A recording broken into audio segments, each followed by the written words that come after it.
Todas as vezes que meu pai viajava, minha mãe colocava o amante dela dentro de casa. O amante dela morava numa cidade vizinha, próxima da nossa cidade. E eu tinha 7 anos nessa época. Minha mãe pensava que com 7 anos eu não entendia nada, mas eu entendia tudo.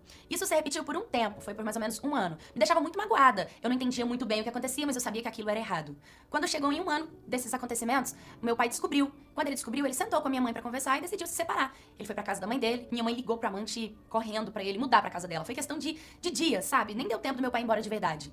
E lá começou a vida da minha mãe e do meu padrasto. Minha mãe logo depois descobriu que tava grávida, só que ela e o meu padrasto discutiam muito, eles brigavam muito, eles falavam alto um com o outro, coisas que eu nunca tinha visto dentro de casa, porque o meu pai era tão paciente que não dava voz pra minha mãe gritar com ele, sabe?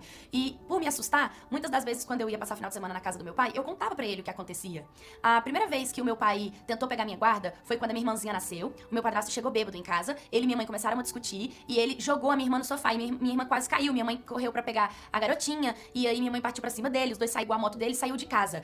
Eu fiquei pasmada com o que eu tava vendo, porque eu realmente nunca tinha visto aquilo. No outro dia, quando eu fui pra casa do meu pai, eu contei pra ele tudo o que tava acontecendo. E aí ele ligou pro advogado pra poder pegar, né, minha guarda. E aí, a única coisa que ele conseguiu foi a minha guarda compartilhada. Quando eu cheguei em casa, minha mãe me deu contado pro meu pai o que ela vivia dentro de casa com o meu padrasto, porque ela falou que meu pai não tinha que saber de nada da vida dela. Mas peraí, hoje que eu sou mais adulta e analisando o que acontecia, não era só a vida dela, era a minha vida, porque eu morava dentro daquela casa também.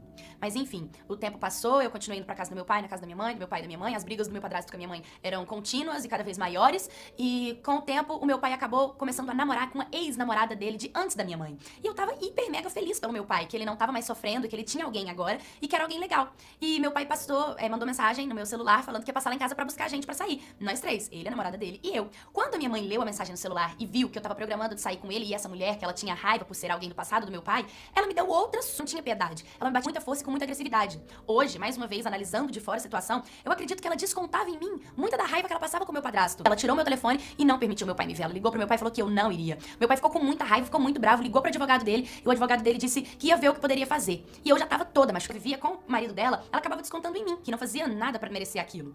Então, depois de uma semana, minha mãe devolveu meu telefone, de tanto meu pai ligar pra ela, insistir que ela devolvesse meu celular, porque precisava falar comigo, senão ia chamar a polícia pra ela em casa, que eu não tinha direito de fazer isso. Mas, na verdade, eu estava toda roxa. E por isso que minha mãe também não queria que meu pai fosse lá me buscar. Só que o meu pai sabia que a gente ia pra